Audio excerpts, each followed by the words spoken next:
नमस्कारम MRR 69 TV news की स्वागत। बिहार राज्य के माननीय उप मुख्यमंत्री श्री सुशील कुमार मोदी जी, उपस्थित केंद्र और राज्य के मंत्रीगण, सांसद, विधायक एवं अतिथिगण, आदरणीय प्रधानमंत्री महोदय, मुझे आपका स्वागत करते हुए अत्यंत ही खुशी और गर्व हो रहा है। आज आप बिहार को पुनः एक बहुत बड़ी सौगात देने वाले हैं। माननीय प्रधानमंत्री महोदय, बिहार को आपने जितनी सौगात दी है उतना पहले कभी किसी प्रधानमंत्री ने नहीं दिया। बिहार ही नहीं, पूरी देश की जनता, बिहार की जनता तो आपके साथ है ही, पूरी देश की जनता आपके साथ है। हमारे क्षेत्र, बिजली के क्षेत्र में तो आपने पूरे देश में एक आमूल परिवर्तन कर दिया। हम लोग के देश में आपका शासन आने के पहले बिजली की संकट रहा करती थी, बिजली में हम डेफिसिट थे। आज जितनी हमारी आवश्यकता है उससे दुगुना बिजली उत्पादन करने की क्षमता हम रखते हैं। 3,72,000 कैपेसिटी आपने खड़ी कर दी है, जिसमें से कि करीब 1,40,000 मेगावाट आपके पिछले 5 साल के कार्यकाल में जुड़ा है। बिहार में भी प्रधानमंत्री महोदय 70,000 करोड़ का निवेश हुआ है बिजली उत्पादन क्षमता में, जिसमें से कि करीब 34,000 करोड़ पिछले 5 वर्षों में हुआ है। आपको मैं जो बताते हुए खुशी हो रही है प्रधानमंत्री महोदय कि पिछली बार आपने बक्सर में एक सुपर थर्मल पावर स्टेशन का शिलान्यास किया था। उसका संपूर्ण होने का तारीख जनवरी 24 है और वह प्रगति पर है। हमारा प्रयास है कि उसके पहले 1-2 महीना पहले ही हम उसका लोकार्पण आपके हाथों से करा दें। प्रधानमंत्री महोदय, आपने पूरे देश को एक ग्रिड से जोड़ दिया। आपने यह लक्ष्य दिया कि देश के जितने गांव हैं सबको 1000 दिन के अंदर बिजली पहुंचाई जाए, और यह लक्ष्य हम लोगों ने पूरा कर लिया 923 दिन में। मैं दिन गिन रहा था प्रधानमंत्री महोदय। आपने पुनः लक्ष्य दिया कि देश के जितने घर हैं सबको बिजली पहुंचा दी जाए, और वह भी 15 महीनों में। और अध्यक्ष प्रधानमंत्री महोदय, वो हमने कर दिया। प्रधानमंत्री महोदय, इंटरनेशनल एनर्जी एजेंसी ने इसको दुनिया का सबसे बड़ा एक्सपेंशन ऑफ कैपेसिटी सबसे कम दिनों में माना, और इसी के साथ साथ आपने पूरे देश में विद्युत व्यवस्था सुदृढ़ करने के लिए करीब 2,08,000 करोड़ की योजना स्वीकृत की, जिसमें से कि बिहार के लिए हम लोगों ने 23,800 करोड़ की योजना स्वीकृत की।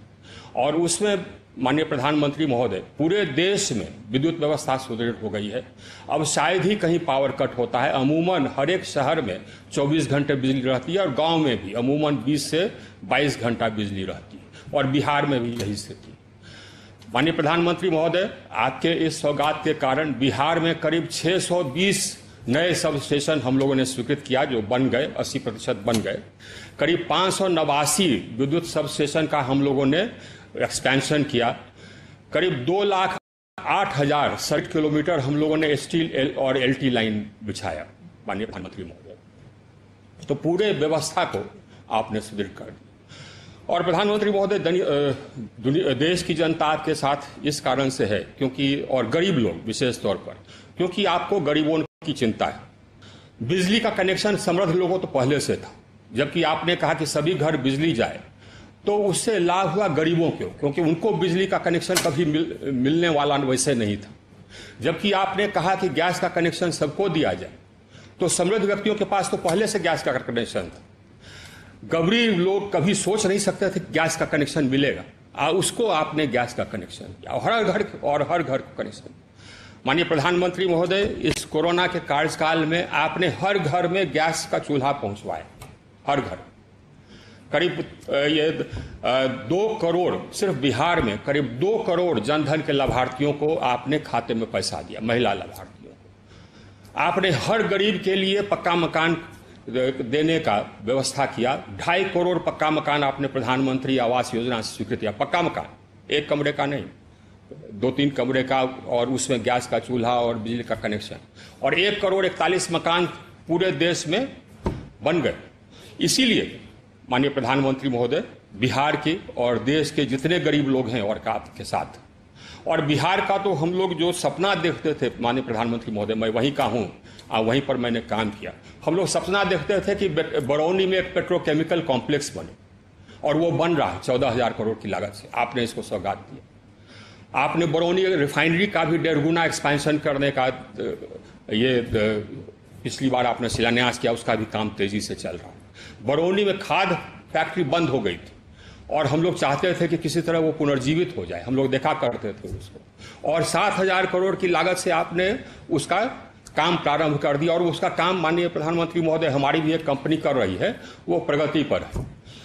तो बिहार में हम लोगों ने देखा हुआ है वो समय जबकि सोन नदी पर कोइलवर पुल एक ही पुल था 1872 का बना हुआ, और बिहार से उत्तर प्रदेश जाने में रोज वहां घंटों जाम लगा करते थे। हमारी कॉन्स्टिट्यूएंसी सबसे प्रभावित थी। आपने पिछली बार वहां 6 लेन का पुल स्वीकृत किया माननीय प्रधानमंत्री महोदय, 3 लेन कब बन के तैयार है, करीब 3 और लेन करीब 1 वर्ष में बन जाएगा। बिहार के लिए बहुत बड़ी सभा। हम लोगों ने महात्मा गांधी सेतु पर घंटों जाम देखा हुआ है माननीय प्रधानमंत्री महोदय। आपने महात्मा गांधी सेतु के बगल में एक नया सेतु का शिलान्यास आज आप करने जा रहे हैं, जो कि उत्तर बिहार के लिए बहुत बड़ा वरदान होगा।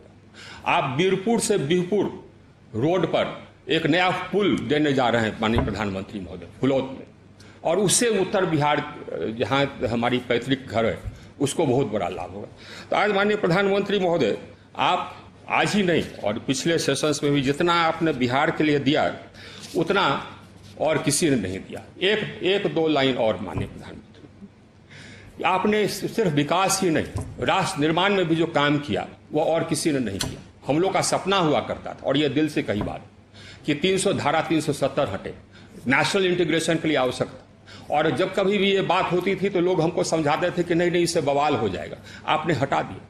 नेशनल इंटीग्रेशन के लिए इससे बड़ा कदम देश में आजादी के बाद नहीं हुआ है। तो आपका बहुत बहुत स्वागत है महोदय, और बिहार वासियों की तरफ से आपका पुनः बहुत बहुत धन्यवाद।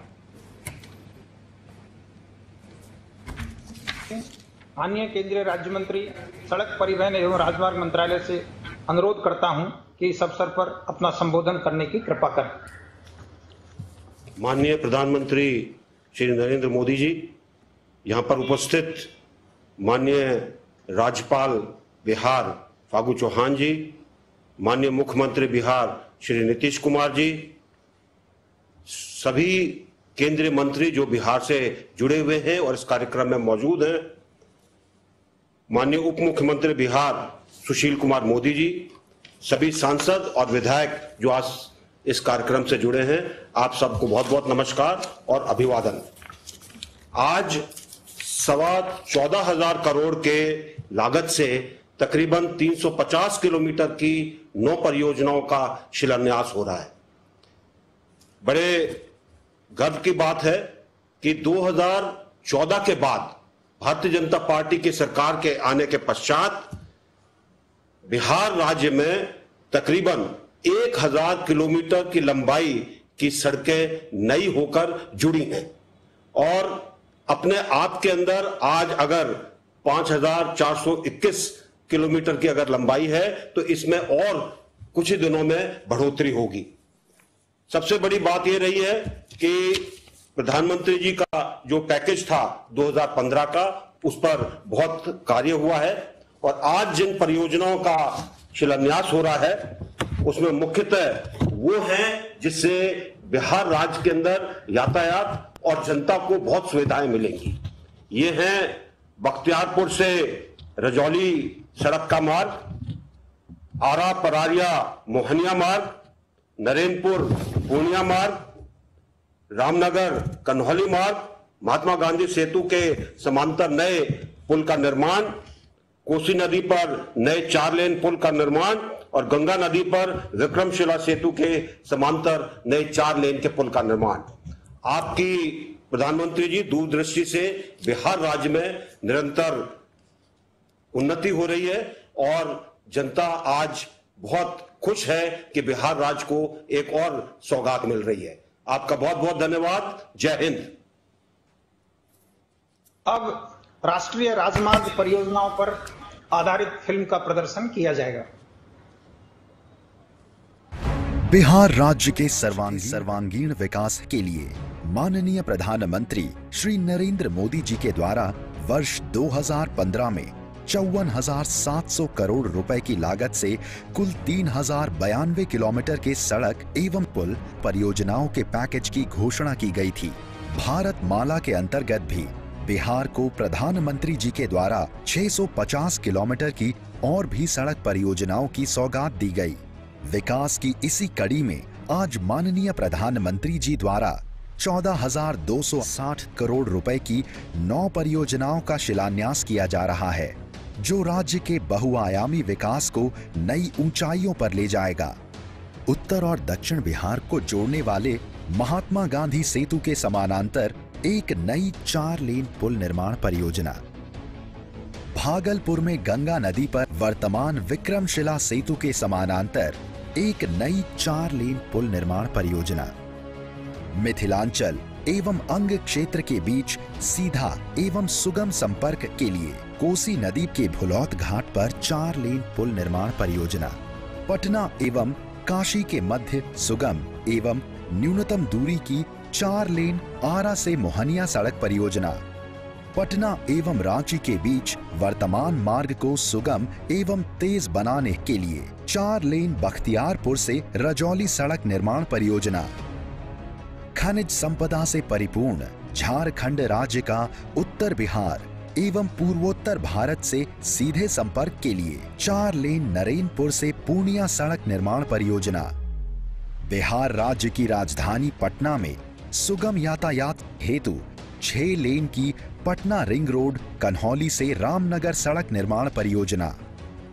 इन सभी सड़कों एवं पुलों के निर्माण के पूर्ण होने पर बिहार राज्य के साथ भारत के संपूर्ण पूर्वी एवं पूर्वोत्तर क्षेत्र के सर्वांगीण विकास की असीमित संभावनाओं को यथार्थ में परिवर्तित किया जा सकेगा।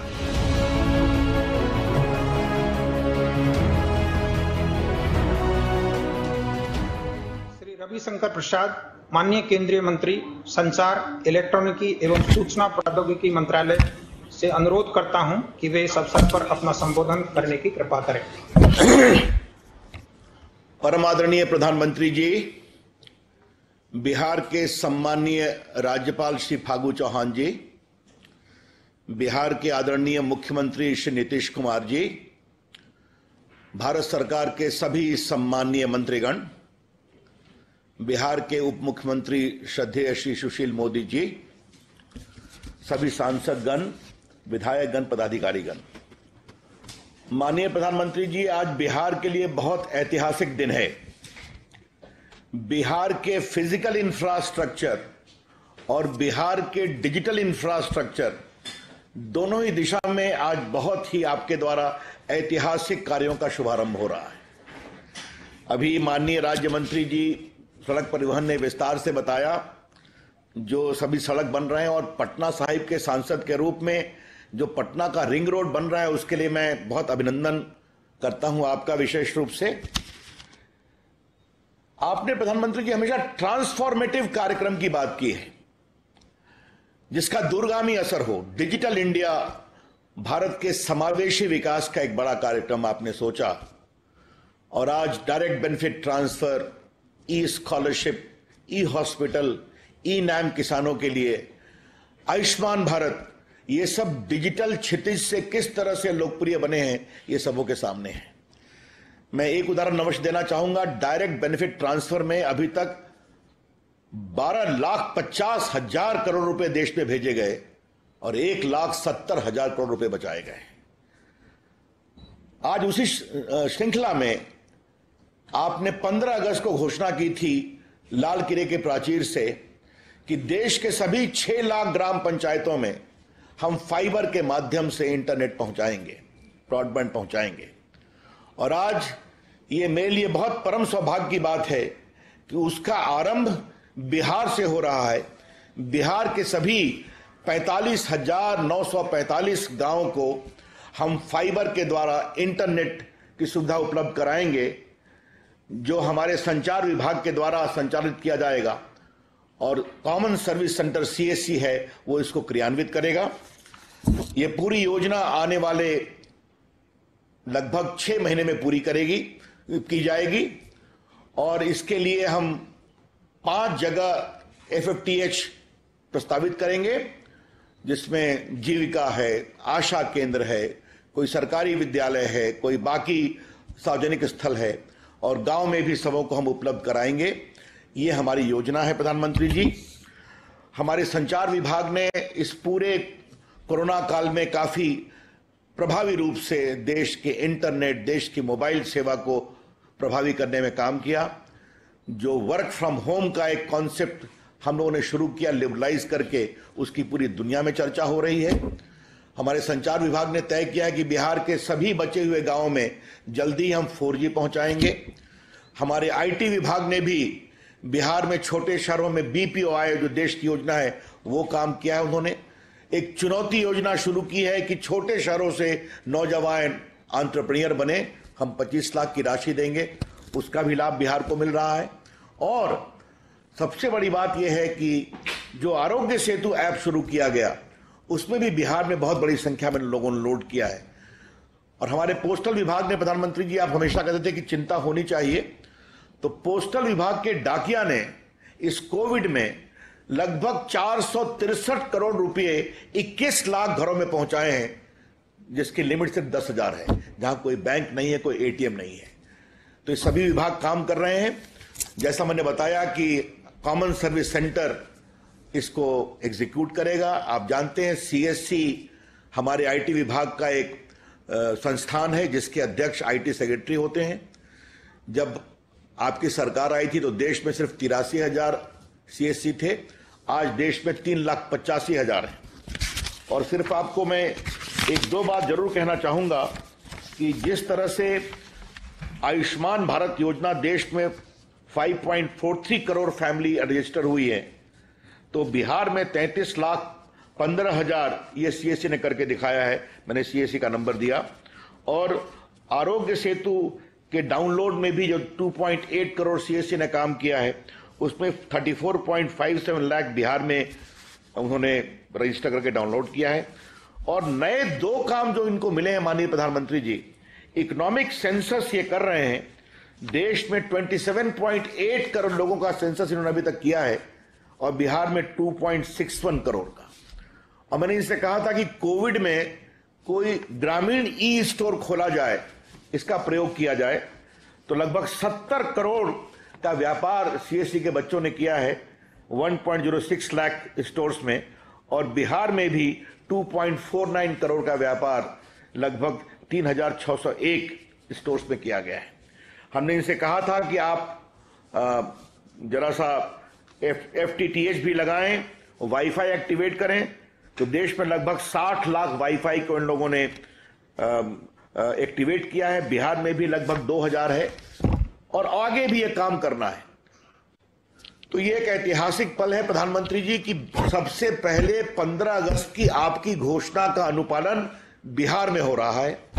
बिहार के सारे गांव में काम करते हुए हमारी बड़ी इच्छा है कि कम्युनिकेशन इंफ्रास्ट्रक्चर में स्किल्ड वर्कर हमारे गांव-गांव में उपलब्ध हो जाए।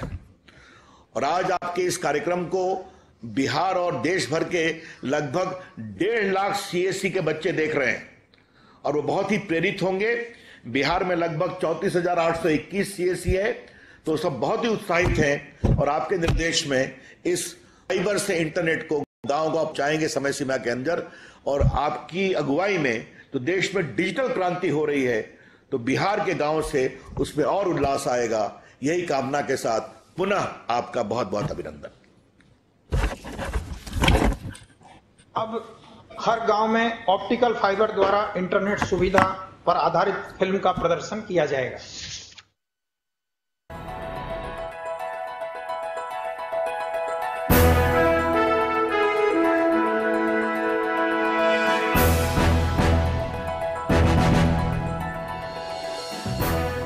संकल्प है ये देश का, आत्मनिर्भर होगा हर गांव।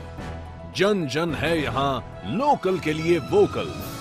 भारत नेट का हो रहा है विस्तार और हो रहा हर गांव डिजिटल। गांव की भी डिजिटल इंडिया में भागीदारी अनिवार्य बन गई।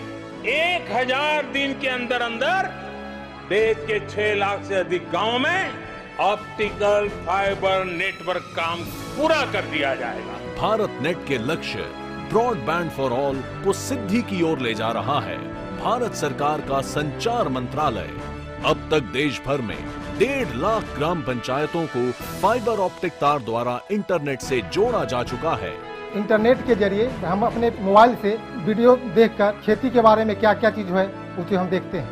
मैंने इंटरनेट से बहुत कुछ सीखा है, जैसे ये बस बनाना, बहुत सारे वीडियोस देखे कार्ड्स बनाने के, जिससे मैंने अपने फ्रेंड्स को ग्रीटिंग कार्ड्स भी दिए। मैंने वाईफाई लगवाया, तब से हमारा नेट बहुत अच्छा स्पीड दे रही है। से मैं क्रिकेट की वीडियो देखता हूँ जिससे मेरी टेक्निक अच्छी हो।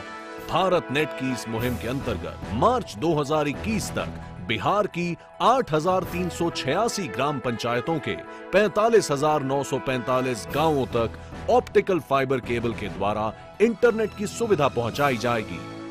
CSC वाईफाई चौपाल की फाइबर फोर्स युद्ध स्तर पर हर गांव को डिजिटल बनाने की ओर तेजी से बढ़ रही है। भारत के भविष्य बनाने वालों में CSC का वाईफाई चौपाल काम आए, ये मेरी सबसे बड़ी बात होगी। अब बिहार में हो रहा है डिजिटल विस्तार, फासले मिटा रही है मोदी सरकार। डिजिटल इंडिया का सपना हो रहा है साकार।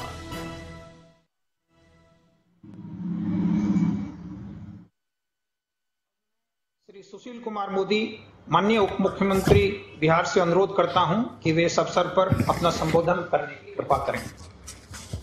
माननीय प्रधानमंत्री श्री नरेंद्र मोदी जी, बिहार के महामहिम राज्यपाल फागू चौहान जी, बिहार के माननीय मुख्यमंत्री श्री नीतीश कुमार जी, माननीय भारत सरकार के मंत्री Shri Ravishankar Prasad ji, general VK Singh ji, Shri RK Singh ji, Bihar सरकार के मंत्री श्री नंद किशोर यादव जी, सभी भारत सरकार एवं राज्य सरकार के मंत्रीगण, सांसद, विधायक, विधान पार्षद, NHAI RCD के अधिकारीगण और अन्य मित्रों, बहनों और भाइयों, आदरणीय प्रधानमंत्री जी, जिन 9 योजनाओं का आज आपके द्वारा शिलान्यास किया जा रहा है वो उसी PM पैकेज का हिस्सा है जिसकी आज से करीब 4 वर्ष पूर्व आपने घोषणा की थी 1,25,000 करोड़। मुझे बताते हुए खुशी हो रही है कि इस 1,25,000 करोड़ के पैकेज में सबसे ज़्यादा पैसा 54,700 करोड़ केवल सड़क प्रक्षेत्र पर खर्च किया जा रहा है। इसमें कुल 75 योजनाओं का चयन किया जा चुका है, 13 योजनाएं पूर्ण हो चुकी हैं, 38 योजनाएं प्रगति पर हैं। और इतना नहीं तो प्रधानमंत्री जी, जिस गंगा नदी पर आज पुल का शिलान्यास करने जा रहे हैं, आज़ादी के 53 साल में गंगा नदी पर केवल 4 पुल थे, केवल 4। और 15 साल जिन लोगों ने बिहार में राज किया उनके राज में केवल 1 पुल बना। और जब से नीतीश जी मुख्यमंत्री बने, बिहार में आरा, छपरा, दीघा, सोनपुर पुल चालू हो चुका है। और आज आपके आशीर्वाद से 6 पुल PM पैकेज का हिस्सा हैं, 6 पुल राज्य सरकार बना रही है। इस प्रकार आगे आने वाले दिनों में गंगा नदी पर कुल 17 पुल और 62 लेन क्षमता बिहार के लोगों को प्राप्त हो जाएगी। हर 25 किलोमीटर पर औसतन 1 पुल गंगा नदी पर बिहार के लोगों को मिलेगा। आदरणीय प्रधानमंत्री जी, आप जिस कोसी नदी पर फुलौत में एक पुल का शिलान्यास कर रहे हैं, वो भी मैं बता दूं कि 53 साल में केवल 1 पुल बना कोसी नदी पर, BP मंडल सेतु।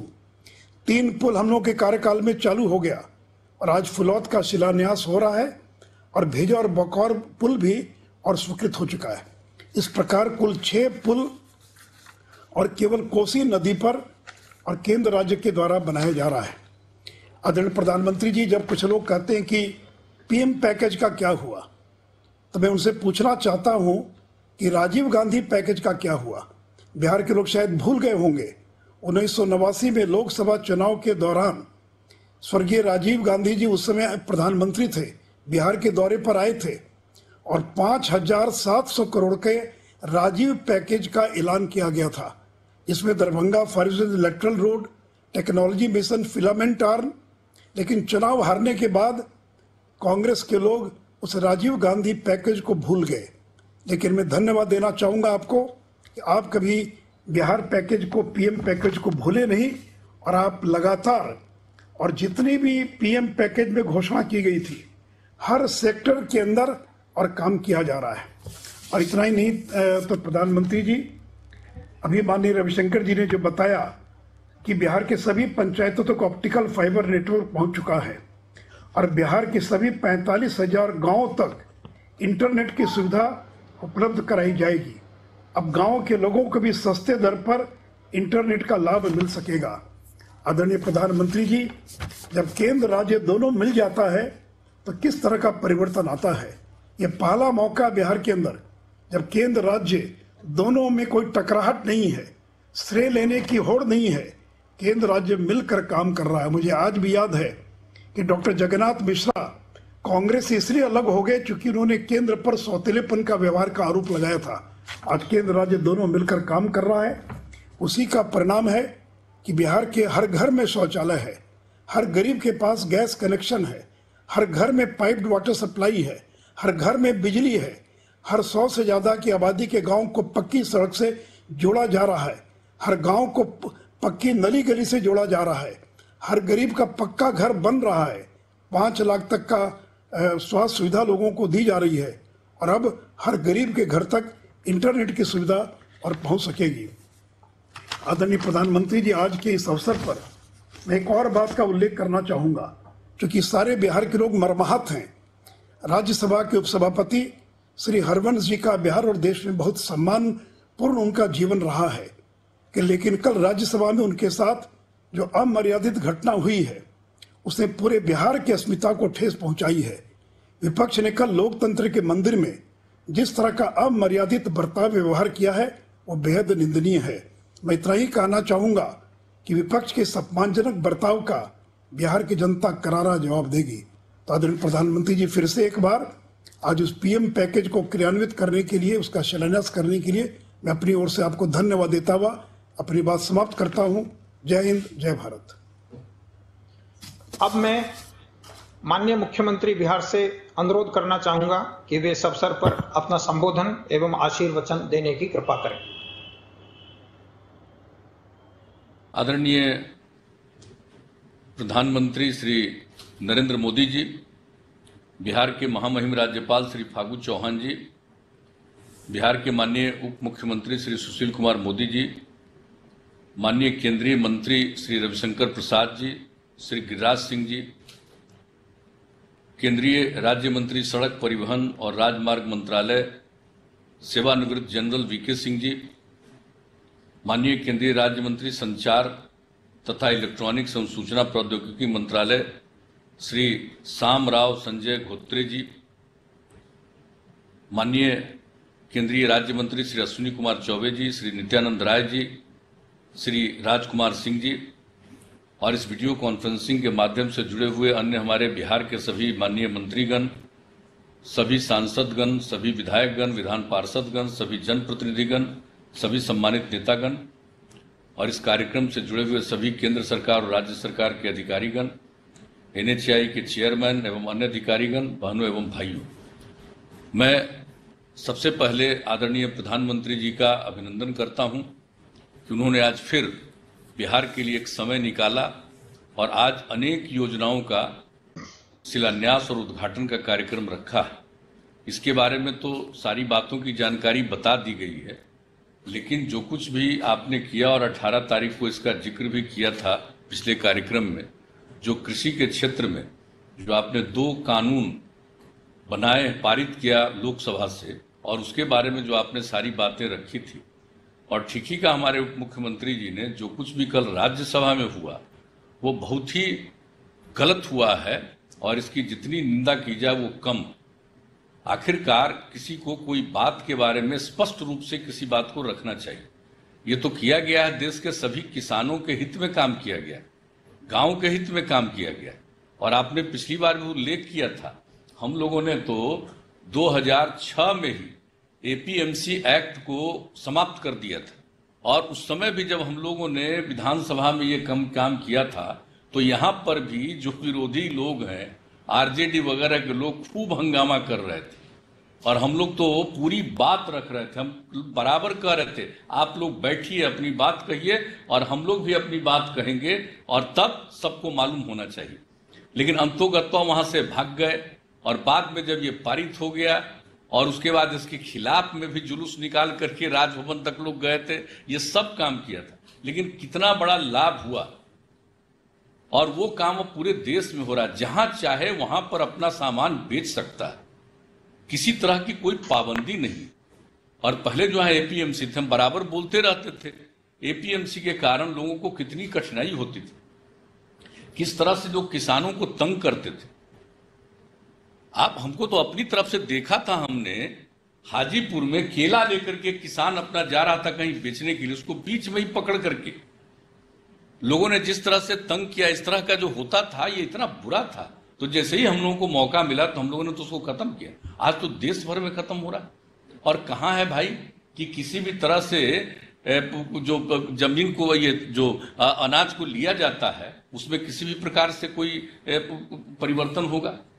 हर प्रकार से अनाज की खरीद होगी। हम लोगों के यहाँ तो खरीद नहीं होती थी, उसको लोग नहीं लेते थे, लेकिन हम लोगों ने यहाँ पर शुरू करवाया था जो एक पैक्स हम लोगों ने बनाया था, प्राइमरी एग्रीकल्चर कोऑपरेटिव सोसाइटी, उसके माध्यम से ही काम शुरू करवाया था।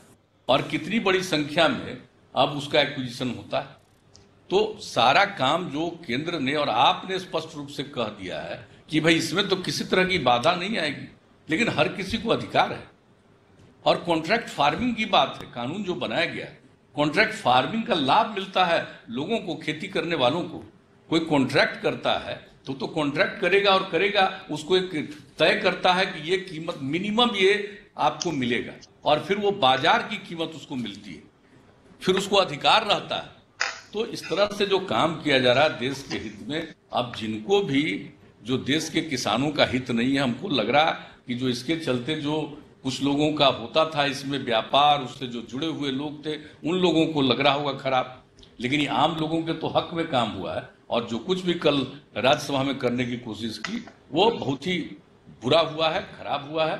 और इस प्रकार से लेकिन अब तो पारित हुआ, और अब इसका जब लाभ लोगों को मिलेगा तो आज जो कुछ भी लोग बोल रहे हैं, हमारे यहाँ भी तो लोग बोले थे, किसी को याद भी है, और कितना एक्विजिशन पहले कुछ नहीं होता था। तो ये सारी बात है, इसके लिए तो हम सबसे ज्यादा पुनः आपको, चूंकि अब ये पारित हो गया, राज्यसभा से भी पारित हो गया, तो हम सबसे पहले आपको इस बात के लिए बहुत बहुत बधाई देते हैं, धन्यवाद देते हैं कि देश के किसानों के हित में और गांव के हित में ये सब काम हो रहा है, लोगों की आमदनी बढ़ेगी। अब इसके अलावा आज जो काम हो रहा है सड़क के मामले में, तो सड़क के मामले में तो आपने जो कहा है हम लोग तो बराबर कहते रहते हैं, 50,000 करोड़ से भी ज्यादा का पैकेज है। और आज जो आप कर रहे हैं, जो आपने पैकेज में किया उसके अतिरिक्त भी इसमें कुछ योजनाएं आप लोगों ने की है, शुरू की है, तो ये बहुत खुशी की बात है। और ये सब काम हो रहा है, और मुझे तो खास करके बहुत प्रसन्नता है कि आज तो जो घर घर फाइबर योजना का शुभारंभ किया गया है, इतने गांव को 44,595 गांव को ऑप्टिकल फाइबर से जोड़ा जाएगा। और जो कुछ भी रविशंकर जी ने बताया है, और इसके लिए जो एक थोड़ा छोटा सा प्रेजेंटेशन दिया गया, लोगों को बहुत लाभ होगा। आज के युग में जो इसका एक महत्व हो गया है, अब हम लोगों का तो ये देश इतना गरीब है, लेकिन फिर भी 8 करोड़ से भी ज्यादा लोग मोबाइल रखे हुए, सब लोग मोबाइल का यूज कर रहा है, इस्तेमाल कर रहा है, गरीब आदमी भी इस्तेमाल कर रहा है। तो अगर ये सुविधा मिल जाएगी तो बच्चियों को पढ़ने की भी सुविधा इससे मिलेगी। अन्य प्रकार से कोई भी योजना हम लोग लागू करते हैं तो उस योजना का क्रियान्वयन ठीक ढंग से होगा। कोई भी आदमी अगर चाहेगा बाएं दाएं गड़बड़ करने का, तो गड़बड़ी की गुंजाइश इसमें समाप्त होती है। तो ये सब चीज के लिए जो काम किया है, मैं इसके लिए भी बधाई देना चाहता हूं। और जो सड़कों का, पुलों का जो कुछ भी किया गया है, इसके लिए तो विशेष तौर पर बधाई है। और खास करके जो यहाँ पर हमने आपका जब कार्यक्रम यहाँ पर हुआ था 2017 में 14 अक्टूबर को, उस कार्यक्रम में मोकामा में, उसी में हमने अनुरोध किया था और कहा था कि जो हम लोगों का भागलपुर में जो एक पुल है, तो उस पुल का भी इसको पूरे तौर पर करना चाहिए हम लोगों को। अब उसके बगल में उसको हम विक्रमशिला सेतु को जो हम देखने गए थे, ये लोग बना दिए थे 2002 तक में, और बन गया था वो पुल। और उसके बाद इतना जाम होता था कि हमको पता चला, तो हम व्यक्तिगत रूप से वहां जा करके, तो जब वहां पर गए हुए थे हम, और एक एक चीज को हमने देखा, उसका अप्रोच कितना पतला है, कितना बेकार बनाए हुए लोग हैं। तो हमने वहां पर टारगेट रखा कि जल्दी से जल्दी इसका अप्रोच 4 लेन करिए, वो भी हम देखने के लिए गए। और जब देखा तो हमने कहा कि भाई इससे काम नहीं चलेगा, इसके पैरेलल समानांतर और पुल हम लोगों को बनाना पड़ेगा। पहले लगा 2 लेन, फिर लगा 4 लेन। उस पर राज्य सरकार की तरफ से भी जो कुछ भी एक्विजिशन लैंड का या जो कुछ भी करना था वो सब भी किया गया। लेकिन जब आपका कार्यक्रम था तो उस कार्यक्रम में हमने यह अनुरोध किया कि आप इतना ज्यादा पैकेज में दिए हुए और सब काम कर रहे हैं, तो अगर इसको भी कर दीजिएगा तो ये बहुत अच्छा होगा। और नाम भी ऐतिहासिक है, विक्रमशिला, भागलपुर के पास विक्रमशिला जो विश्वविद्यालय उसके नाम का ये है, इस पुल का नामकरण। तो उस पुल के समानांतर भी बने, तो इसको फिर आपने इसको स्वीकार कर लिया। और जब यहाँ पर नितिन गडकरी जी आए हुए थे 29 जनवरी 2018 को, तो उसमें भी काफी चर्चा हुई और उन्होंने कहा कि नहीं, इस पुल को भी हम पैकेज का अंग बनाएंगे, और उस पैकेज का अंग बना लिया। और अब 4 लेन जो ब्रिज उसके समानांतर बनेगा उसका भी आज आपके माध्यम से शिलान्यास होगा। ये बहुत प्रसन्नता और खुशी की बात है। और जितनी चीजें बन रही है, बख्तियारपुर रजौली पथ का 4 लेन का चौड़ीकरण, ये कितना जरूरी है। मेन रोड वही है पटना और रांची के बीच का, जब शुरू से ही पटना और रांची का वही मेन रोड है, जब एक साथ था। अभी तो 2000 में अलग हो गया, लेकिन वो एक अलग बात है। लेकिन उस रोड इतना ज्यादा उस पर वाहन चलता है आज भी, तो उसका चौड़ीकरण बहुत जरूरी था। तो अब आज उसका भी 4 लेन बख्तियारपुर से रजौली का भी हो गया। और आराम मोहनिया वाले के लिए तो हम लोगों ने कोशिश किया था, उसमें वो सफलता नहीं मिली, कोई पीपीपी मोड में आ गया था, लेकिन बाद में उससे वो निकल गए। तो फिर अंत में हम लोगों ने पुनः इसको लौटा दिया, लेकिन लैंड का एक्विजिशन पूरा कर लिया गया था। अब उसका भी चौड़ीकरण हो रहा 4 लेन, ये बहुत प्रसन्नता की बात है। और नरेंद्रपुर पूर्णिया पथ का 4 लेन का जो चौड़ीकरण कर रहे हैं, एक नया ब्रिज बनने जा रहा है, वो एक तरफ झारखंड एक तरफ बिहार, तो उसको मिला करके इसमें इतना आवागमन होगा कि वो बहुत जरूरी है। उसका भी काम जो किया जा रहा है। और इस तरह से जितनी भी सड़कें हैं पटना में, गंगा नदी के जो पुल है बना हुआ महात्मा गांधी सेतु, उसके भी पैरेलल 4 लेन का पुल का निर्माण होगा। तो इस तरह से अनेक जो काम होगा। और कोसी नदी पर बीरपुर से बीरपुर के बीच में फुलौत घाट पर ये जो बनेगा, तो बीरपुर से बीरपुर जो NH 106 पहले था, उसका शायद नंबर बदल गया है, तो ये पुल था, उसमें इसका ब्रिज का बनना, जो सड़क है, इसमें इस ब्रिज का बनना बहुत जरूरी है। तो लोगों को इससे काफी सहूलियत हो जाएगी, इसलिए बहुत अच्छी बात है। और पटना में रिंग रोड बनाने का निर्णय हो गया और रिंग रोड बनाने की शुरुआत हो रही है। हम लोगों ने जो कुछ भी किया है, यहाँ पर एक सड़क हम लोग ऑलरेडी बना रहे हैं, तो उस सड़क का ही एक हिस्सा, और उसके लिए पूरा जमीन का एक्विजिशन पहले से हम लोगों ने किया हुआ। तो अब वहीं पर अभी हम हाल में जाकर के देख लिए हैं और वहीं से इसकी शुरुआत हो रही है। तो जो इसका पटना का जो बनेगा, तो ये बहुत उपयोगी होगा। और मैं समझता हूं कि इसके लिए जो काम करने का शुरुआत किया गया है, ये बहुत उपयोगी है। और इस तरह की जितनी योजनाएं ली गई हैं, और हमको पूरा भरोसा है कि अभी पिछली बार जब ये मेरे हिसाब से जुलाई के अंत में ही कार्यक्रम था एक, और जो गांधी सेतु है उसका एक हिस्सा बनकर के नए सिरे से तैयार हुआ था, उसके उद्घाटन में आए हुए थे मंत्री जी। तो उन्होंने, नितिन गडकरी जी, उस समय भी हमने उनको एक अनुरोध किया था 4 चीजों के बारे में। नेशनल हाईवे 80 में मोकामा लखीसराय मुंगेर पथ का चौड़ीकरण, नेशनल हाईवे 28 मुजफ्फरपुर बरौनी पथ का चौड़ीकरण, नेशनल हाईवे 31 में खगड़िया पूर्णिया पथ का चौड़ीकरण 4 लेन का, और नेशनल हाईवे 77 में मुजफ्फरपुर सीतामढ़ी सोनवर्षा पथ का चौड़ीकरण 4 लेन का। मैं इस बात के लिए बहुत हृदय से धन्यवाद देता हूं कि इसको भी केंद्र सरकार ने स्वीकार कर लिया है। और अब ये सब 4 लेन बनेगा तो आवागमन में इतनी लोगों को सुविधा होगी। एक ही अनुरोध हमारा है, ये सब काम तो हो गया है, एक ही है कि बहुत अच्छा दिल्ली से लेकर के गाजीपुर तक का बन गया है, लखनऊ होते हुए इतना बड़ा 8 लेन सड़क बन रही है और लगभग पूरा हो रहा है। तो गाजीपुर से बक्सर बहुत दूर नहीं है, मात्र 16-17 किलोमीटर है। और अगर उसको जोड़ दिया जाएगा अगर बक्सर से, तो हम समझते हैं कि इतनी बड़ी सुविधा हो जाएगी कि एक वैकल्पिक सड़क दिल्ली के लिए भी मिल जाएगा, लखनऊ जाने के लिए भी मिलेगा, और यहाँ भी सब जगह जो 4 लेन का हो रहा है, तो आपको इसका फायदा दूसरे राज्यों को भी बहुत ज्यादा मिलेगा। तो मेरा एक ही विनम्र रूप से प्रार्थना है कि ये जो लखनऊ से गाजीपुर के हदरिया गांव तक है पूर्वांचल एक्सप्रेसवे विकसित किया जा रहा है, वो बक्सर तक उसको अगर बढ़ा दिया जाए तो बहुत लाभ होगा लोगों को।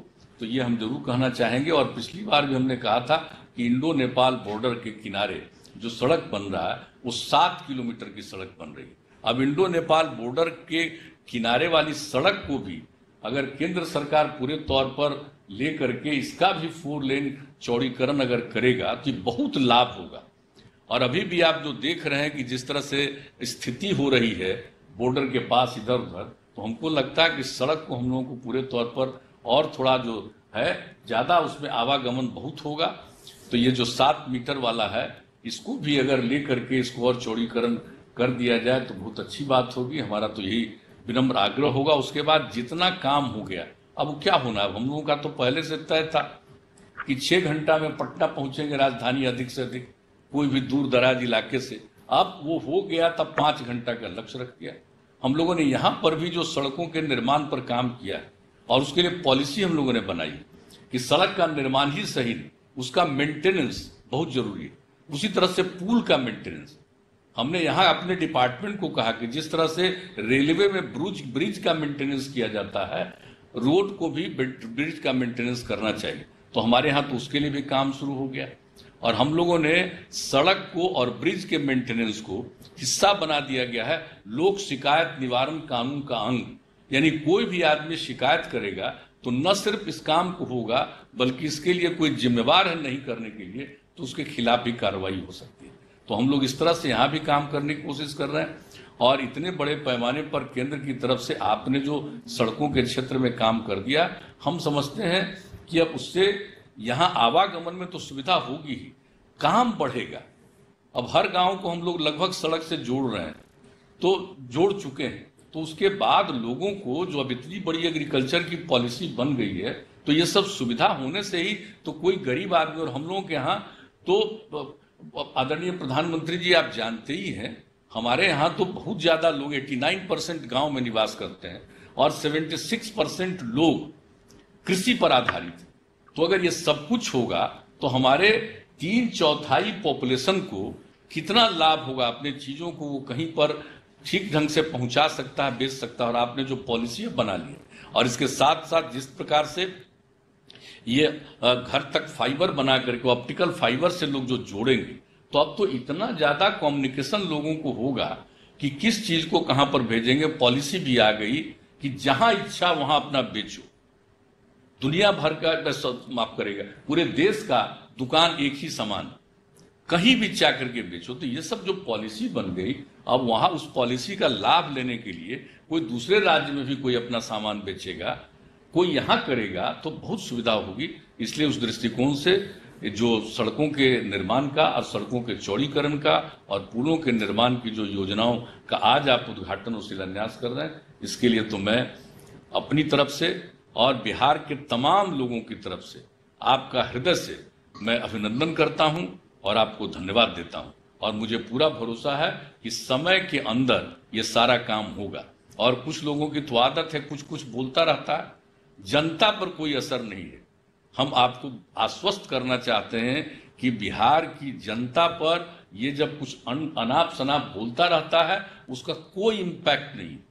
जनता सीधे देख रही है काम किस तरह से काम किया जा रहा है आपके द्वारा, यहाँ की सरकार के द्वारा, तो उन सब चीजों का बहुत असर है।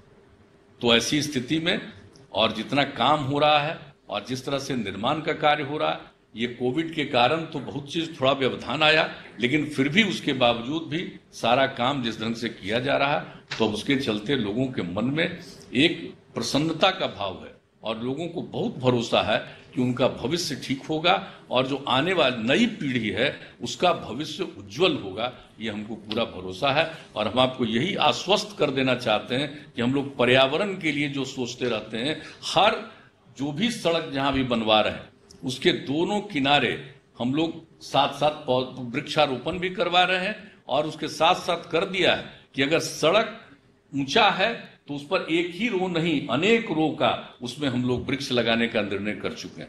आपको हम लोग बता चुके हैं कि हम लोगों ने तो 2 महीने के अंदर 3,47,00,000 वृक्षारोपण किया है।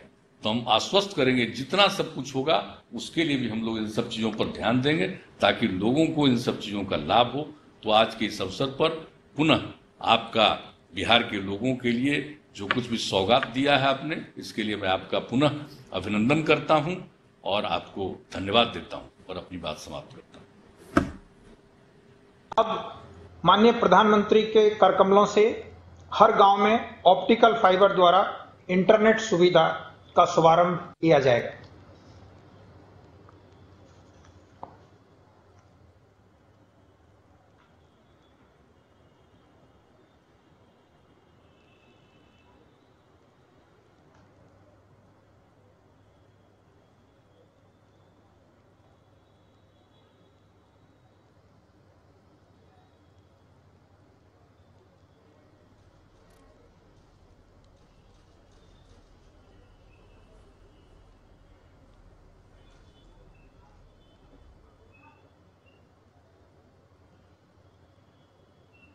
अब माननीय प्रधानमंत्री के कर कमलों से बिहार राज्य के अंतर्गत राष्ट्रीय राजमार्ग की 9 परियोजनाओं यथा महात्मा गांधी सेतु के समानांतर नया 4 लेन पुल निर्माण, गंगा नदी पर विक्रमशिला सेतु के समानांतर नया 4 लेन पुल का निर्माण, कोसी नदी पर नया 4 लेन पुल का निर्माण, 6 लेन रामनगर कन्हौली पटना रिंग रोड खंड सड़क का निर्माण, 4 लेन नरेंद्रपुर पूर्णिया सड़क का निर्माण, 4 लेन आरा पररिया सड़क का निर्माण, 4 लेन पररिया मोहनिया सड़क का निर्माण, 4 लेन बख्तियारपुर रजौली सड़क का निर्माण पैकेज 2, 4 लेन बख्तियारपुर रजौली सड़क का निर्माण पैकेज 3 के शिलान्यास हेतु शिला पट्टिकाओं का अनावरण किया जाएगा।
अनुरोध करना चाहूंगा कि वे इस अवसर पर अपना संबोधन एवं आशीर्वचन देने की कृपा करें। बिहार के गवर्नर श्री फागू चौहान जी, बिहार के मुख्यमंत्री श्रीमान नीतीश कुमार जी, केंद्रीय मंत्रिमंडल के मेरे सहयोगी श्री रविशंकर जी, वीके सिंह जी, आर.के. सिंह जी, बिहार के डिप्टी सीएम भाई सुशील जी, अन्य मंत्रीगण, सांसद और विधायकगण और मेरे प्यारे भाइयों और बहनों, आज बिहार की विकास यात्रा का एक और अहम दिन है। अब से कुछ देर पहले बिहार में कनेक्टिविटी को बढ़ाने वाली 9 परियोजनाओं का शिलान्यास किया गया है। इन परियोजनाओं में हाईवे को 4 लेन और 6 लेन बनाने का और नदियों पर 3 बड़े पुलों के निर्माण का काम शामिल है। इन परियोजनाओं के लिए बिहार के लोगों को बहुत बहुत बधाई देता हूं। साथियों, आज का दिन बिहार के लिए तो अहम है ही, ये पूरे देश के लिए भी बहुत बड़ा दिन है। युवा भारत के लिए बहुत बड़ा दिन है। आज भारत अपने गांवों को आत्मनिर्भर भारत का मुख्य आधार बनाने के लिए भी एक बड़ा कदम उठा रहा है और खुशी ये है कि इसकी शुरुआत कार्यक्रम पूरे देश में है, लेकिन इसकी शुरुआत आज बिहार से ही हो रही है। इस योजना के तहत 1000 दिनों में देश के 6 लाख गांवों को ऑप्टिकल फाइबर से जोड़ा जाएगा। मुझे विश्वास है कि नीतीश जी के सुशासन में दृढ़ निश्चय के साथ आगे बढ़ते बिहार में इस योजना पर भी तेजी से काम होगा। साथियों, भारत के गांवों में इंटरनेट का उपयोग करने वालों की संख्या कभी शहरी लोगों से ज्यादा हो जाएगी, ये कुछ साल पहले तक सोचना भी मुश्किल था। गांव की महिलाएं, किसान, गांव के युवा भी इतनी आसानी से इंटरनेट का इस्तेमाल करेंगे, इस पर भी बहुत लोग सवाल उठाते थे। लेकिन अब ये सारी स्थितियां बदल चुकी है। आज भारत डिजिटल ट्रांजैक्शन करने वाले दुनिया के सबसे अग्रणी देशों की कतार में है। अगस्त के ही आंकड़ों को देखें, सिर्फ अगस्त के, तो इस दौरान लगभग 3 लाख करोड़ रुपए का लेन देन यूपीआई के माध्यम से हुआ, मोबाइल फोन के माध्यम से हुआ। कोरोना के इस समय में डिजिटल भारत अभियान ने देश के सामान्य जन की बहुत मदद की है। साथियों, इंटरनेट का इस्तेमाल बढ़ने के साथ साथ अब ये भी जरूरी है कि देश के गांवों में अच्छी क्वालिटी, तेज रफ्तार वाला इंटरनेट भी हो। सरकार के प्रयासों की वजह से देश की करीब 1.5 लाख पंचायतों तक फाइबर ऑप्टिकल फाइबर पहले ही पहुंच चुका है। यही नहीं, बीते 6 साल में देश भर में 3 लाख से अधिक कॉमन सर्विस सेंटर भी ऑनलाइन जोड़े गए हैं। अब यही कनेक्टिविटी देश के हर गांव तक पहुंचाने के लक्ष्य के साथ देश आगे बढ़ रहा है। जब गांव-गांव में तेज इंटरनेट पहुंचेगा तो गांव में पढ़ाई आसान होगी। गांव के बच्चे, हमारे ग्रामीण युवा भी एक क्लिक पर दुनिया की किताबों तक, तकनीक तक आसानी से पहुंच पाएंगे। यही नहीं, टेली मेडिसिन के माध्यम से अब दूर सुदूर के गांवों में भी सस्ता और प्रभावी इलाज गरीब को घर बैठे ही दिलाना संभव हो पाएगा।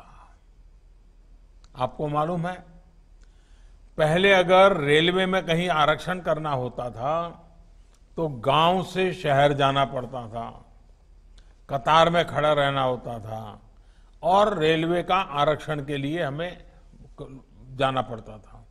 आज कॉमन सर्विस सेंटर में जाकर के अपने ही गांव में आप रेलवे का रिजर्वेशन, कहीं और जाना है तो उसका रिजर्वेशन आसानी से करा सकते। क्यों? इंटरनेट की सुविधा।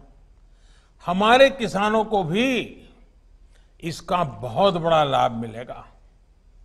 इससे किसानों को खेती से जुड़ी हर आधुनिक तकनीक, नई फसलों, नए बीजों, नए तौर तरीकों और बदलते मौसम की जानकारी रियल टाइम में मिलनी संभव हो पाएगी। यही नहीं, अपनी उपज के व्यापार कारोबार को पूरे देश और दुनिया में पहुंचाने में भी उनको ज्यादा सुविधा होगी। एक प्रकार से गांव को अब शहरों की ही तरह हर सुविधा घर बैठे मिले, इसके लिए जरूरी इंफ्रास्ट्रक्चर तैयार किया जा रहा है। साथियों, इतिहास साक्षी है कि दुनिया भर में उसी देश ने सबसे तेज तरक्की की है जिसने अपने इंफ्रास्ट्रक्चर पर गंभीरता से निवेश किया है। लेकिन भारत में दशकों तक ऐसा रहा कि इंफ्रास्ट्रक्चर के बड़े और व्यापक बदलाव लाने वाले प्रोजेक्ट पर उतना ध्यान नहीं दिया गया। बिहार तो इसका बहुत बड़ा भुक्तभोगी रहा है। साथियों, ये अटल जी की सरकार थी सबसे पहले जिसने इंफ्रास्ट्रक्चर को राजनीति का, विकास की योजनाओं का प्रमुख आधार बनाया था। नीतीश जी तो तब उनकी ही सरकार के रेल मंत्री थे। उन्हें इसका और ज्यादा अनुभव है। उन्होंने गवर्नेंस में उस बदलाव को और करीब से देखा है। साथियों, इंफ्रास्ट्रक्चर से जुड़े प्रोजेक्ट पर अब जिस स्केल पर काम हो रहा है, जिस स्पीड पर काम हो रहा है, वो अभूतपूर्व है। 2014 से पहले की तुलना में आज हर रोज 2 गुनी से भी तेज गति से हाईवे बनाए जा रहे हैं। हाईवे निर्माण पर होने वाले खर्च में भी 2014 से पहले की तुलना में लगभग 5 गुना बढ़ोतरी की गई है। आने वाले 4-5 सालों में इंफ्रास्ट्रक्चर पर 110 लाख करोड़ रुपए से ज्यादा खर्च करने का लक्ष्य रखा गया है। 110 लाख करोड़, इसमें से भी 19 लाख करोड़ रुपए से अधिक के प्रोजेक्ट सिर्फ हाईवे से जुड़े हैं। साथियों, रोड और कनेक्टिविटी से जुड़े इंफ्रास्ट्रक्चर को विस्तार देने के इन प्रयासों का बिहार को भी भरपूर लाभ हो रहा है। पूर्वी भारत पर मेरा विशेष ध्यान है।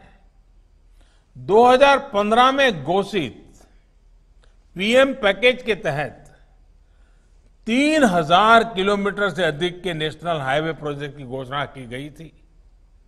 इसके अलावा भारतमाला प्रोजेक्ट के तहत भी लगभग 650 किलोमीटर नेशनल हाईवे का निर्माण किया जा रहा है। आज बिहार में नेशनल हाईवे ग्रिड को गति दी जा रही है। पूर्वी और पश्चिमी बिहार को जोड़ने के लिए 4 लेनिंग के 5 प्रोजेक्ट, उत्तरी भारत को दक्षिण भारत से जोड़ने के लिए 6 प्रोजेक्ट पर काम चल रहा है। आज भी जिन हाईवे चौड़ीकरण के प्रोजेक्ट का शिलान्यास किया गया है, उनसे बिहार के तमाम बड़े शहरों का सड़क संपर्क और मजबूत होने वाला है।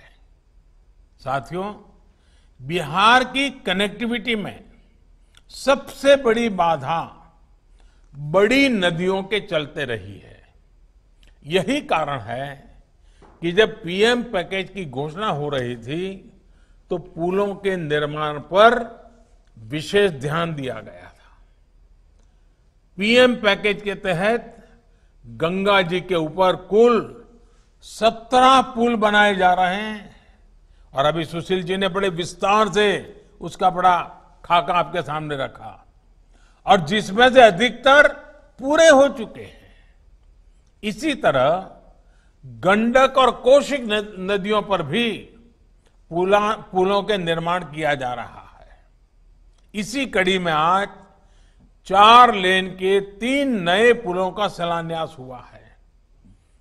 इसमें से 2 पुल गंगा जी पर और एक पुल कोसी नदी पर बनने वाला है।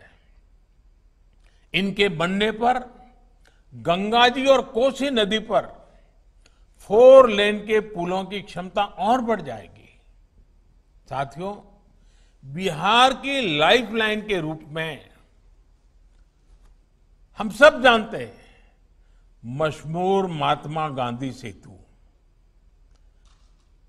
उसके हाल भी हमने देखे हैं, दुर्दशा भी देखी है, मुसीबत भी देखी है। आज नए रंग रूप में वो सेवाएं दे रहा है, लेकिन बढ़ती आबादी और भविष्य की जरूरतों को देखते हुए अब महात्मा गांधी सेतु के समांतर 4 लेन का नया पुल बनाया जा रहा है। नए पुल के साथ 8 लेन का पहुंच पथ भी होगा। इसी तरह गंगा नदी पर ही विक्रमशिला सेतु के समांतर बनने वाले नए पुल और कोसी नदी पर बनने वाले पुल से बिहार की कनेक्टिविटी और सुधरेगी। साथियों, कनेक्टिविटी एक ऐसा विषय है जिसे टुकड़ों में सोचने के बजाय संपूर्णता में सोचना होता है। एक पुल यहां बन गया, एक सड़क वहां बन गई, एक रेल रूट उधर बना दिया, एक रेलवे स्टेशन इधर बना दिया। इस तरह की अप्रोच ने देश का बहुत नुकसान किया है। पहले सड़कों का, हाईवे का, रेल नेटवर्क से कोई वास्ता नहीं रहता था। रेल का पोर्ट से और पोर्ट का एयरपोर्ट से कभी नाता नहीं रहता था। 21वीं सदी का भारत, 21वीं सदी का बिहार अब इन सारी पुरानी कमियों को पीछे छोड़कर आगे बढ़ रहा है। आज देश में मल्टी मॉडल कनेक्टिविटी पर बल दिया जा रहा है। अब हाईवे इस तरह बन रहे हैं कि वो रेल रूट को, एयर रूट को सपोर्ट करें। रेल रूट इस तरह बन रहे हैं कि वो पोर्ट से इंटरकनेक्टेड हो। यानी सोच यही है कि यातायात का एक साधन दूसरे साधन को सपोर्ट करे। इससे लॉजिस्टिक को लेकर भारत में जो समस्याएं रही है वो भी बहुत हद तक दूर हो जाएगी। साथियों, इंफ्रास्ट्रक्चर के विकास के सबसे ज्यादा लाभ समाज के सबसे कमजोर वर्ग को होता है, गरीब को होता है। इससे हमारे किसानों को भी बहुत अधिक लाभ होता है। किसानों को अच्छी सड़कें मिलने से, नदियों पर पुल बनने से खेत और शहरों के मार्केट की दूरी कम हो जाती है। साथियों, कल देश की संसद ने देश के किसानों को नए अधिकार देने वाले बहुत ही ऐतिहासिक कानूनों को पारित किया है। ये देश के लोगों को, देश के किसानों को, मैं आज जब बिहार के लोगों से बात कर रहा हूं उस समय पूरे हिंदुस्तान के किसानों को भी और भारत के उज्जवल भविष्य के लिए जो आशावान लोग हैं उन सब के लिए भी बहुत बहुत बधाई देता हूं। ये सुधार 21वीं सदी के भारत की जरूरत है।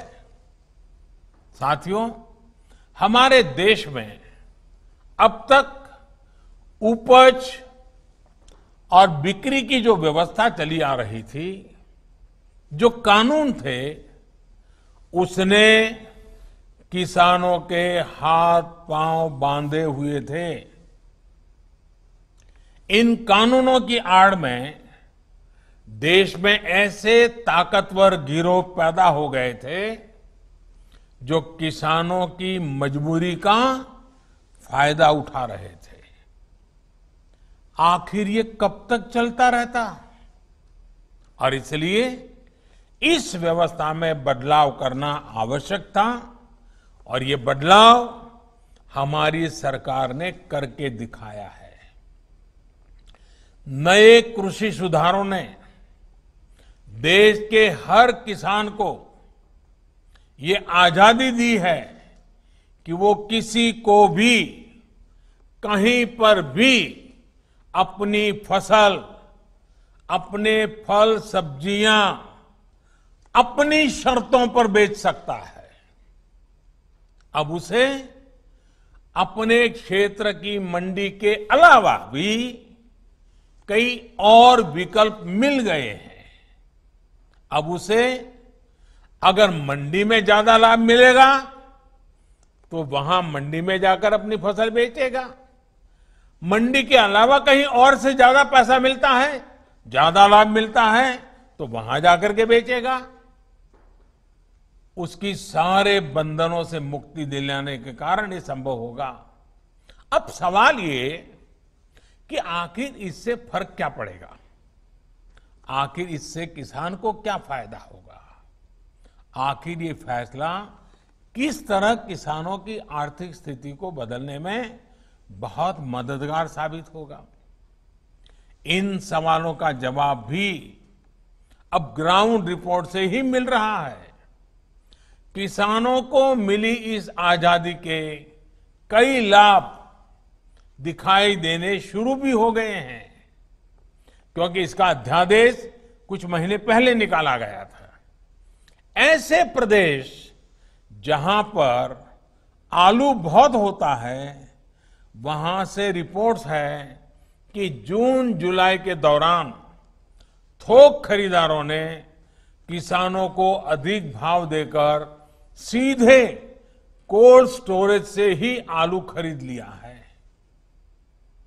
बाहर किसानों को आलू के ज्यादा दाम मिले तो इसकी वजह से जो किसान मंडियों में आलू लेकर पहुंचे थे, आखिर दबाव में आने के कारण, बाहर बड़ा ऊंचा मार्केट होने के कारण मंडी के लोगों को भी किसानों को ज्यादा दाम देना पड़ा।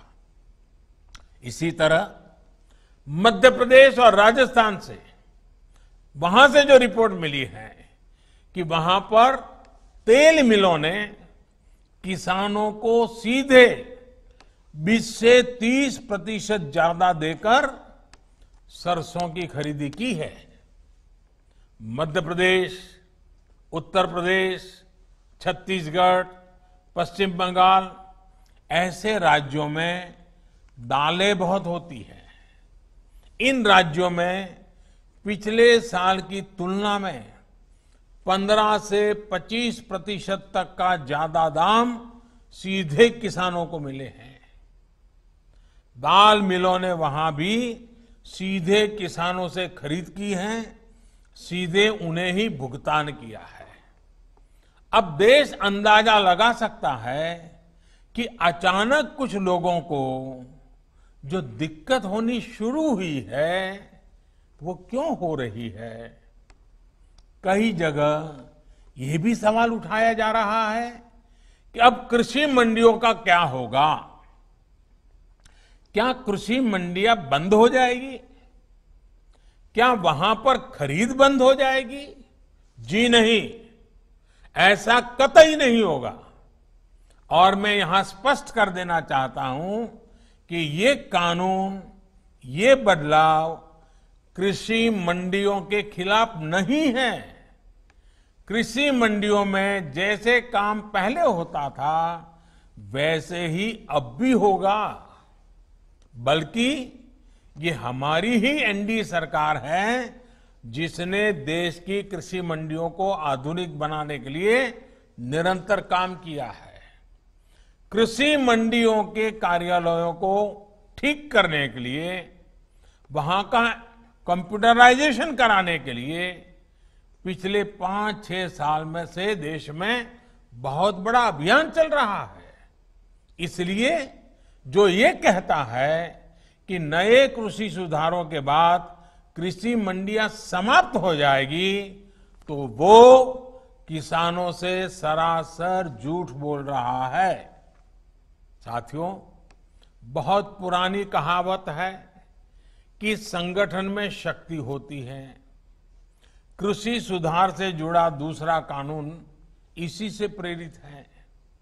आज हमारे यहाँ 85% से ज्यादा किसान ऐसे हैं जो बहुत थोड़ी सी जमीन उनके पास है।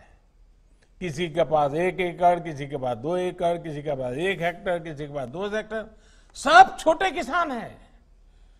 छोटी सी जमीन पर खेती करके अपना गुजारा करता है। इस वजह से इनका खर्च भी बढ़ जाता है और उन्हें अपनी थोड़ी सी उपज बेचने पर सही कीमत भी नहीं मिलती है। लेकिन जब किसी क्षेत्र के ऐसे किसान अगर एक संगठन बनाकर यही काम करते हैं तो उनका खर्च भी कम होता है और सही कीमत भी सुनिश्चित होती है। बाहर से आए खरीदार इन संगठनों से बाकायदा समझौता करके सीधे उनकी उपज खरीद सकते हैं। ऐसे में किसानों के हितों की रक्षा के लिए ही दूसरा कानून बनाया गया है। एक ऐसा अनोखा कानून है जहां किसान के ऊपर कोई बंधन नहीं होगा। किसान के खेत की सुरक्षा, उसकी जमीन की मालिकी की सुरक्षा, किसान को अच्छे बीज, किसान को अच्छी खाद, सभी की जिम्मेदारी जो किसान के साथ कॉन्ट्रैक्ट करेगा उस खरीदार की होगी। किसान से जो समझौता करेगा उस समझौता करने वाले की होगी। साथियों, इन सुधारों से कृषि में निवेश बढ़ेगा, किसानों को आधुनिक टेक्नोलॉजी मिलेगी, किसानों के उत्पाद और आसानी से अंतर्राष्ट्रीय बाजार में पहुंचेंगे। मुझे बताया गया है कि यहां बिहार में हाल ही में 5 कृषि उत्पादक संघों ने मिलकर चावल बेचने वाली एक बहुत मशहूर कंपनी के साथ एक समझौता किया है। इस समझौते के तहत 4000 टन धान वो कंपनी बिहार के इन एफपीओ से खरीदेगी। अब इन एफपीओ से जुड़े किसानों को मंडी नहीं जाना पड़ेगा। उनकी उपज अब सीधे नेशनल और इंटरनेशनल मार्केट में पहुंचेगी। साफ है कि इन सुधारों के बाद खेती से जुड़े बहुत सारे छोटे बड़े उद्योगों के लिए बहुत बड़ा मार्ग खुलेगा। ग्रामीण उद्योगों की ओर देश आगे बढ़ेगा। मैं आपको एक और उदाहरण देता हूं। मान लीजिए कोई नौजवान एग्रीकल्चर सेक्टर में कोई स्टार्टअप शुरू करना चाहता है। वो चिप्स की फैक्ट्री ही खोलना चाहता है।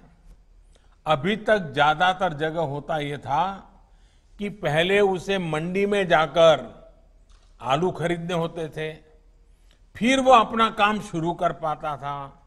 लेकिन अब वो नौजवान जो नए नए सपने लेकर के आया है, वो सीधे गांव के किसान के पास जाकर उससे आलू के लिए समझौता कर सकेगा। वो किसान को बताएगा कि मुझे इस क्वालिटी का आलू चाहिए, इतना आलू चाहिए। वो किसान को अच्छी क्वालिटी के आलू पैदा करने में हर तरह की तकनीकी सहायता भी करेगा। साथियों, इस तरह के समझौतों का एक और पहलू है। आपने ये देखा होगा कि जहां डेयरी होती है वहां आसपास के पशुपालकों को दूध बेचने में आसानी तो होती है। डेयरियां भी पशुपालकों का, उनके पशुओं का ध्यान रखती है। पशुओं का सही समय पर टीकाकरण हो, उनके लिए सही तरह के शेड बने, पशुओं को अच्छा आहार मिले, पशु बीमार हो जाए तो उनका डॉक्टर पहुंच जाए। और मैं तो गुजरात में रहा हूं, मैंने देखा है डेयरी कैसे पशुओं को संभालती है। बड़ी डेयरी दूध उत्पादक उन तक जाकर के किसानों की मदद करती है। और इन सब के बाद भी ये बड़ी महत्वपूर्ण बात है, ये जो दूध खरीदने का काम है वो तो डेयरी कर लेती है, लेकिन पशु का मालिक तो पशुपालक या किसान ही रहता है। पशु का मालिक कोई और नहीं बनता है। वैसे ही जमीन का मालिक किसान ही रहेगा। ऐसे ही बदलाव अब खेती में भी होने का मार्ग खुल गया है। साथियों, ये भी जग जाहिर रहा है कि कृषि व्यापार करने वाले हमारे साथियों के सामने एसेंशियल कमोडिटी एक्ट के कुछ प्रावधान हमेशा आड़े आते रहे हैं। बदलते हुए समय में इसमें भी बदलाव किया है। दालें, आलू, खाद्य तेल, प्याज जैसी चीजें अब इस एक्ट के दायरे से बाहर कर दी गई है। अब देश के किसान बड़े बड़े स्टोर हाउस में, कोल्ड स्टोरेज में इनका आसानी से भंडारण कर पाएंगे। जब भंडारण से जुड़ी कानूनी दिक्कतें दूर होगी तो हमारे देश में कोल्ड स्टोरेज का भी नेटवर्क और विकसित होगा, उसका और विस्तार होगा। साथियों, कृषि क्षेत्र में इन ऐतिहासिक बदलावों के बाद, इतने बड़े व्यवस्था परिवर्तन के बाद कुछ लोगों को अपने हाथ से नियंत्रण जाता हुआ दिखाई दे रहा है। इसलिए अब ये लोग एमएसपी पर किसानों को गुमराह करने में जुटे हैं।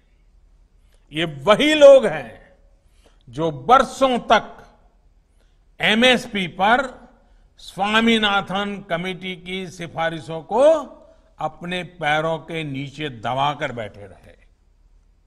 मैं देश के प्रत्येक किसान को इस बात का भरोसा देता हूं कि एमएसपी की व्यवस्था जैसे पहले चलती आ रही थी वैसे ही चलती रहने वाली है। इसी तरह हर सीजन में सरकारी खरीद के लिए जिस तरह अभियान चलाया जाता है वो भी पहले की तरह चलते रहेंगे। साथियों, किसानों को एमएसपी देने और सरकारी खरीद के लिए जितना काम हमारी सरकार ने किया है वो पहले कभी नहीं किया गया। बीते 5 साल में जितनी सरकारी खरीद हुई है और 2014 से पहले के 5 साल में जितनी सरकारी खरीदी हुई है उसके आंकड़े देखोगे तो कौन सच बोल रहा है, कौन किसानों के लिए काम कर रहा है, कौन किसानों के भलाई के लिए काम कर रहा है, इसकी गवाही वहीं से मिल जाएगी। मैं अगर दलहन और तिलहन की ही बात करूं तो पहले की तुलना में दलहन और तिलहन की सरकारी खरीद करीब करीब 24 गुना अधिक हो की गई है। 24 गुना अधिक। इस साल कोरोना संक्रमण के दौरान भी रबी सीजन में किसानों से गेहूं की रिकॉर्ड खरीदी की गई है। इस साल रबी में गेहूं, धान, दलहन और तिलहन को मिलाकर किसानों को 1,13,000 करोड़ रुपए एमएसपी पर दिया गया है। ये राशि भी पिछले साल के मुकाबले 30% से ज्यादा है।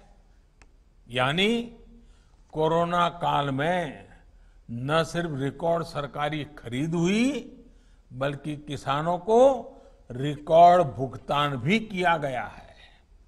साथियों, 21वीं सदी के भारत का यह दायित्व है कि वो देश के किसानों के लिए आधुनिक सोच के साथ नई व्यवस्थाओं का निर्माण करे।